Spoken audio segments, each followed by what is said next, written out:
तुम खुशकिस्मत रहे भगत कि 1931 में शहीद आजम कहलाकर चले गए। बट्टू ये कैसी बातें कर रहा है यारा? हमने मौत को एक मकसद के लिए चुना था, खुशकिस्मती के लिए नहीं। और मुझे काला पानी की सजा मिली। सोचा था 15 साल तक जेल में रहने के बाद जब आजाद मुल्क में लौटूंगा तो वो सपना जी सकूंगा जिसके लिए हम लड़े थे। पर मैंने क्या देखा? गुमनामी, बीमारी भगत। उस आजाद भारत में मुझे दवा खरीदने के पैसे नहीं थे और मुझसे क्रांतिकारी होने के प्रमाण मांगे गए। क्या? हाँ, मैं आजादी के बाद भी 18 सालों तक जिंदा रहा, यह देखने के लिए कि जिस व्यवस्था को हम बदलना चाहते थे वो बस चेहरे बदलकर और मजबूत हो गई।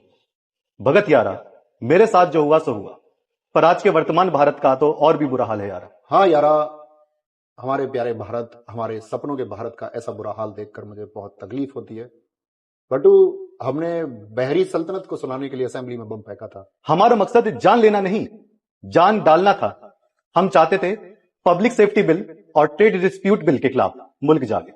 हम मजदूर और इंसान के हक की बात कर रहे थे, और आज के सत्ताधारी हमारे नाम की माला पहनकर इंसान को धर्म और जाति के नाम पर बांट रहे हैं। ये मजदूरों की नहीं, पूंजीपतियों की तिजोरी भर रहे हैं। भगत, अंग्रेजों की गुलामी से ज्यादा चुभती है अपनों की लूट।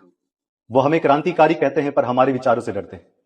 वो भी क्या दिन थे जब हम अपने विचारों को रखते थे, वे अखबारों और मीडिया के माध्यम से नौजवानों तक पहुंचते थे, जिससे नौजवान अंग्रेजों से लड़ने को प्रेरित होते थे।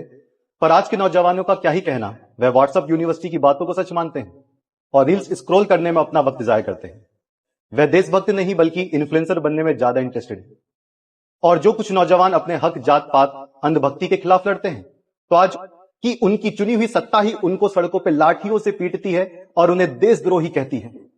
और उनकी आज की मीडिया जो लोकतंत्र का चौथा स्तंभ होने का राग गाती है, वही मीडिया सत्ता के नेताओं की चाटुकारिता करती है। क्या कर सकते हैं यारा? अगर मैं जिंदा होता आज के भारत में तो शायद यही सोचता कि मैंने 23 साल की उम्र में जिस भारत के भविष्य के लिए शहीदी को चुना, न जाने वो भारत किस अंधकार में भविष्य की ओर बढ़ रहा है।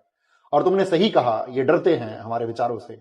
ये डरते हैं कि अगर इन्होंने हमारे विचारों को अपना लिया तो यह अंधभक्ति करना छोड़ देंगे और सवाल पूछना शुरू कर देंगे। और जिस दिन इस मुल्क ने सवाल पूछना शुरू कर दिया, उस दिन सत्ताधारियों की बनाई नफरत की सल्तनत ताश के पत्तों की तरह ढह जाएगी। हमने असेंबली को बहरा कहा था भगत, पर आज तो पूरा मुल्क अंधा बना दिया गया है। अंधभक्ति की पट्टी आंखों पर ऐसी बांधी है कि उन्हें अपने बच्चों का भविष्य भी नहीं दिख रहा। नहीं बट्टू, ये पट्टी उतरेगी।